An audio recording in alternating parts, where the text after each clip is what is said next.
Queridos irmãos, queridas irmãs, vamos dar sequência no vídeo 101. Olha que maravilha, chegamos ao número 100. Não, 101, né? Isso. Então nós vamos para 102. Não é lógico, né?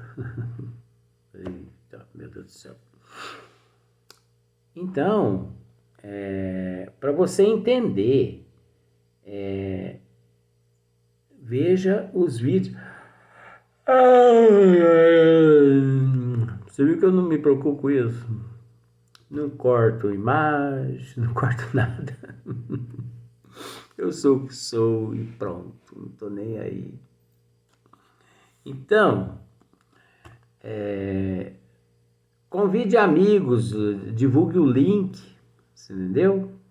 Divulgue para os seus amigos. Fala, tem um amigo nosso aí que está prestes a ir para um hospício.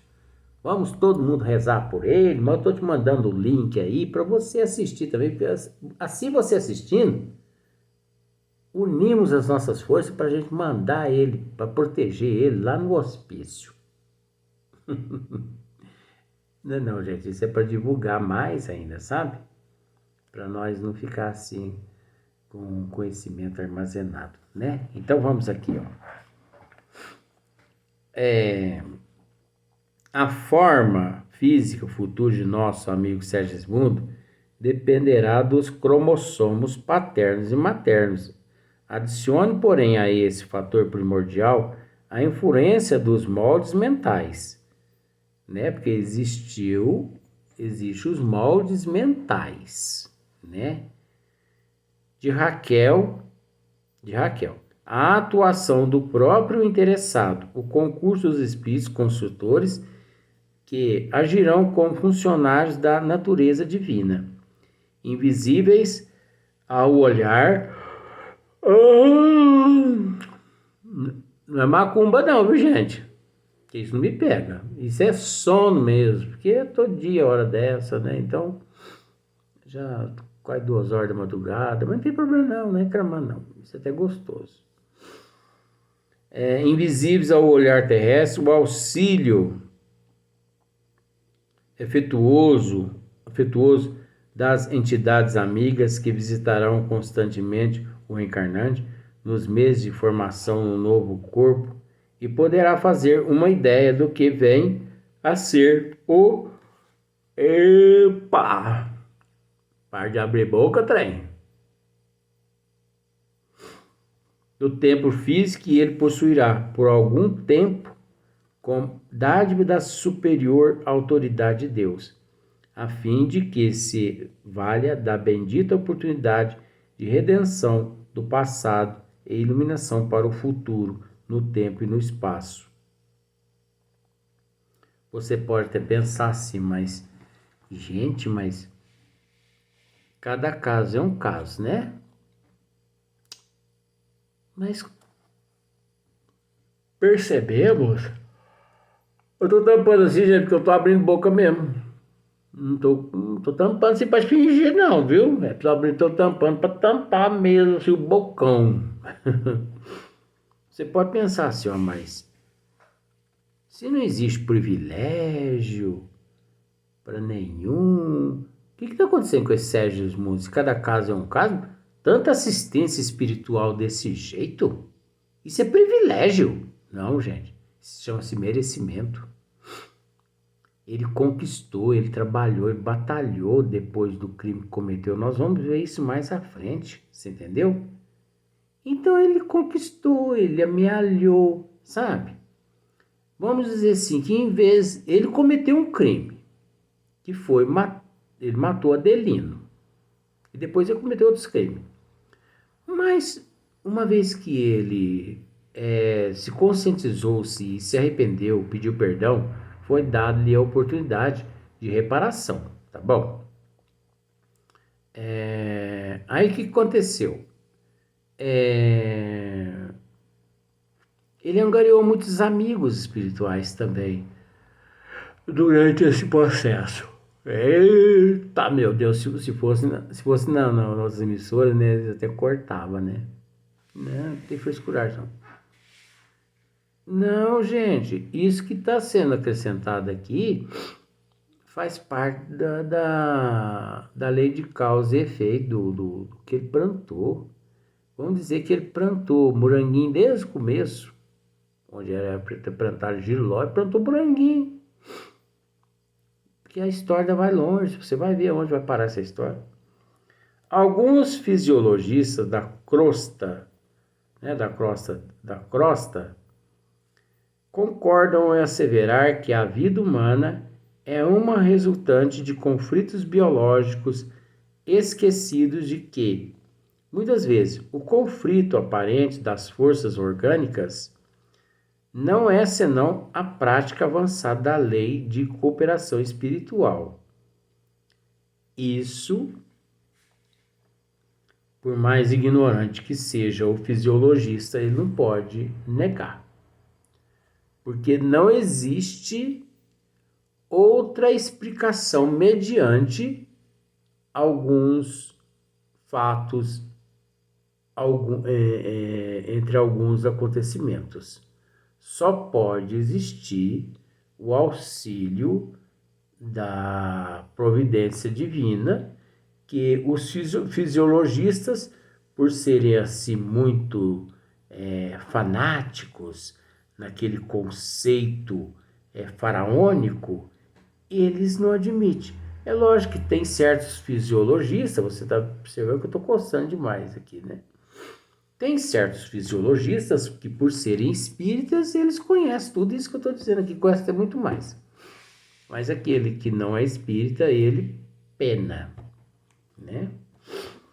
Segismundo terá, então, insistir uma forma física eventual, imprecisa, por enquanto, ao nosso conhecimento. Olha só, pergunta que André Luiz faz ao instrutor.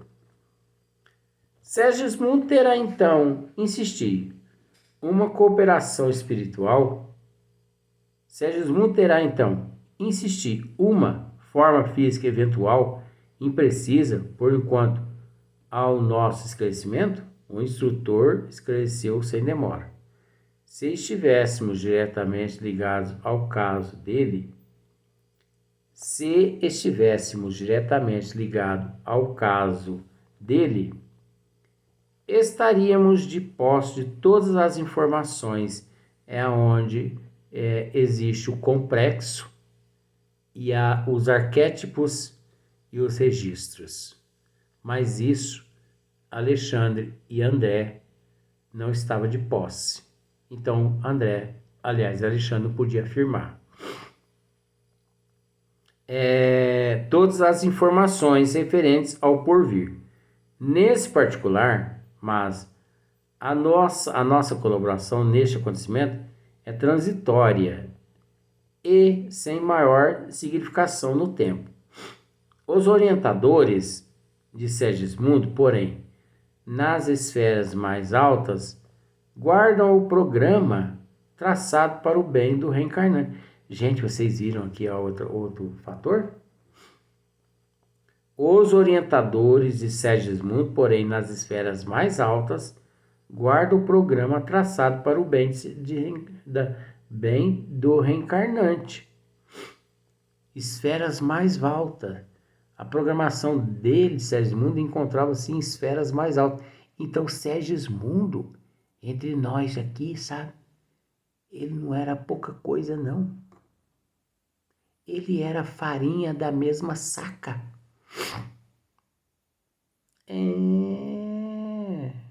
Porque a gente vai lendo, a gente vai separando o joio do trigo, você entendeu? Então, quando eles falam ali, quem está reencarnando é o Luiz Antônio, um desqualificado, sabe? Que não tem cultura nenhuma, é um animal, sabe? Só praticou o mal, não tem amigos nenhum. A programação reencarnatória dele encontra-se de posse aqui do instrutor espiritual dele, que irá acompanhar. Aí você percebe que o Luiz Antônio é lá um pau d'água, como se diz, né? Escorregou na banana. Agora, tudo que se vê falar de Segismundo, levam esse danadinho lá para cima, por quê? Vamos ver isso lá na frente. Tá? Note que me refiro ao bem e não ao destino. Muita gente confunde plano construtivo com fatalismo. Isso é um perigo. Muita gente confunde plano construtivo com fatalismo. Construtivo é uma coisa, fatalismo é outra coisa completamente diferente, que não tem nada a ver um com o outro. Por mais que os dois quase sempre acontece do mesmo modo, quase que do mesmo modo, não se generalizando, você entendeu? Mas a luz da providência divina, que consegue realizar a separatividade no processo, vê que um foi de uma forma e outro de outra forma. Nós, no corpo físico, não temos condições evolutivas para aqui dizer que o plano foi construtivo ou que o processo foi fatalismo. Agora, o fatalismo, ele encontra-se interligado mais ao materialista, aquele que não tem conhecimento das leis de Deus. Você entendeu? Deus é injusto. Foi levar uma jovem, que teria pela frente um futuro maravilhoso e deixou para trás esses velhos imprestáveis, não é assim? Aquilo lá foi uma fatalidade, onde já se viu,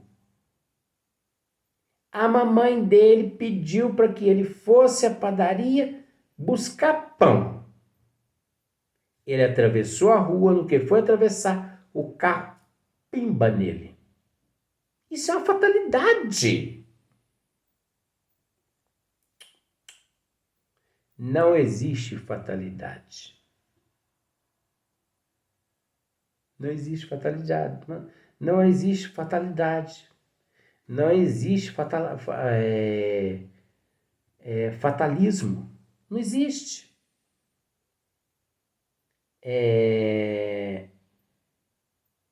E sim um processo construtivo.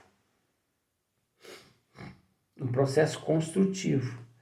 À luz do conhecimento da justiça divina, nós entendemos que o processo é construtivo. Se você nasce aqui na Terra, faltando um braço,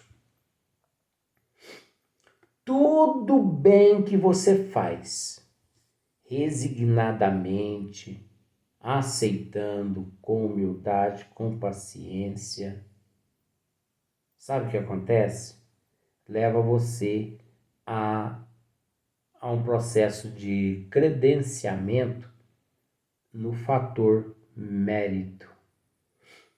Então, cada bem que você realiza é uma reconstrução na área lesada, no estigma o qual você traz ao corpo físico. E quando você desencarna, você recebe a notícia dos bons espíritos. Você conseguiu reconquistar aquele membro que em vidas passadas você perdeu por imprudência. Como pode acontecer também, gente, eu gosto de dizer os dois lados. Como pode acontecer também de nesta existência, por falta de resignação e amor, paciência e humildade, você perdeu o outro braço e na próxima reencarnação voltar sem os dois braços. Eu conheço uma pessoa, uma mulher, que ela sofreu um acidente e ela perdeu daqui para baixo. Você entendeu? Um acidente de automóvel. E 2020 já faz mais ou menos uns 20 anos que ela perdeu essa parte aqui do braço. Até hoje, que é 2020, ela ainda anda com esse braço direito todo enfaixado. Por quê? Porque ela tem vergonha. Ela sente vergonha da sociedade. Ela sente vergonha. Ela fica com vergonha das pessoas vê-la sem essa parte do braço. Você sabe o que ela está fazendo? Ela está reconquistando o direito de, na próxima reencarnação, voltar sem o braço esquerdo por causa do egocentrismo, por causa do orgulho, por causa da não aceitação, por causa da não humildade. Ela perdeu simbolicamente uma parte do braço, mas ela não perdeu a resignação. Aliás, ela perdeu uma parte do braço e perdeu também a resignação. Ela perdeu a humildade. Então, com esse comportamento, ela está assinando o direito de, na próxima existência, voltar sem o outro braço. Ela vai voltar sem os dois braços. Porque ela não está aceitando, ela está com vergonha da sociedade. Primeiro, ela está com vergonha dela em se apresentar à humanidade como ela realmente é. E nós não temos que ter vergonha do que somos. Você tem que honrar o que você é. Você tem que amar o que você é. Você é o que você é porque você o transformou assim. A transformou assim. Agora você se transforma no que você é. E depois você vai se esconder da humanidade? Depois você vai voltar nessas condições. Pior, não é só sem um braço, não, é sem os dois. É lei divina. É justiça de Deus. Não é justiça do homem, não. Não pense que você vai chegar lá na porta do céu simbólica e encontrar com São Pedro simbólico e dizer: ô Pedrão, eu trouxe aqui um dinheirinho na cueca, justamente que eu tenho esse probleminha na mão aqui, então eu fiquei sabendo que eu posso ficar sem a outra. Não dá pra gente negociar aí, não? Gente, pior, quantas pessoas vão à casa espírita para barganhar com o espírito? E como são charlatões, conversando com charlatões, eles acabam fazendo negócio. Depois, quebram a cara. Comigo é assim, quebra a cara mesmo. Muita gente confunde plano construtivo com o fatalismo. O próprio Segismundo e o nosso irmão Herculano estão de posse dos informes a que nos importamos, porque ninguém penetra, nem educandário para estágio mais ou menos longo, sem finalidade específica e sem conhecimento dos estatutos a que devemos obedecer.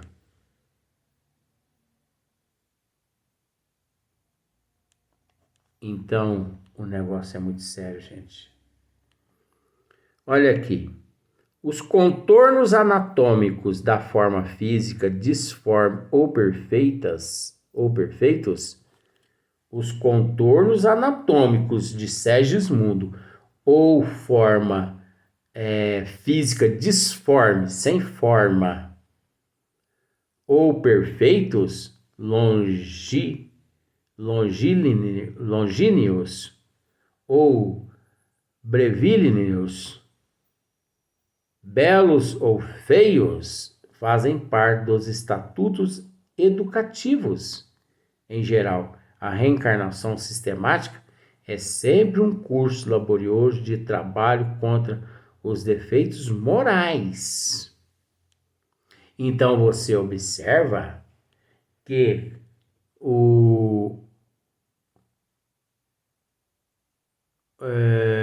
em geral, a reencarnação sistemática é sempre um curso laborioso de trabalho contra os defeitos morais. Observe bem essa questão aqui, para depois você não fazer lá confusão. Em geral, a reencarnação... Em geral, quer dizer, não generaliza. Em geral, a reencarnação sistemática é sempre um curso laborioso de trabalho contra os defeitos morais preexistentes nas lições e conflitos presentes, pormenores anatômicos imperfeitos, circunstâncias adversas, ambientes hostis, constituem, na maioria das vezes, os melhores lugares de aprendizado e redenção para aqueles que renascem. Por isso, que renascem. Então, estas condições hostis, esses lugares hostis, sabe? Eles acabam sendo até um processo de aprendizado e de redenção aqueles que renascem. Porque o indivíduo ele não está preocupado com a aparência física. Ele não está preocupado com a situação ali em si. Ele necessita reencarnar. Essa é a preocupação dele. Agora, o que ele irá encontrar pela frente já é uma outra questão que dependerá de outros fundamentos psicológicos, emocionais, equilíbrio em todos os sentidos. É aonde adentra a ajuda dos pais. Por isso, o mapa de provas úteis é organizado com antecedência, como caderno de apontamento dos aprendizes nas escolas comuns. O mapa de provas úteis é organizado com antecedência. Então, os mapas reencarnatórios é organizado com antecedência, onde você vai nascer, que situação você vai enfrentar, entendeu? O clima, o ambiente, sabe, se é muito frio, se é muito calor, é tudo programado, meu bem. Em vista disso, o mapa alusivo a Segismundo está devidamente traçado, levando-se em conta a cooperação fisiológica dos pais, a paisagem doméstica e o concurso fraterno que lhes será prestado por inúmeros amigos daqui. Imagine, pois, o nosso amigo voltando a uma escola que é a terra, assim precedendo, alimenta um propósito que é o da aquisição de valores novos. Ora, para realizar, terá de submeter-se às regras do educandário, renunciando até certo ponto à grande liberdade que dispõe em nosso meio. É óbvio, ele vai ter que se submeter às regras do educandário. Por mais que lá tudo é programado, mas aqui o indivíduo tem que se adaptar às regras do educandário. E o educandário é a escola. E a escola é o mundo, através daquela bênção que é a reencarnação. Que Deus nos ilumine. Vamos para o outro vídeo, mas esse outro vídeo vai ser gravado no dia posterior. Que Deus nos ampare e nos dê bastante força. E agora, como eu já disse, vou retornar ao plano espiritual, vou dar uma estudadinha do lado de lá, porque também ninguém é de ferro, né? E eu mereço um período de lá para mim oxigenar o meu espírito de áreas diferentes. Você não acredita? Muita paz a todos.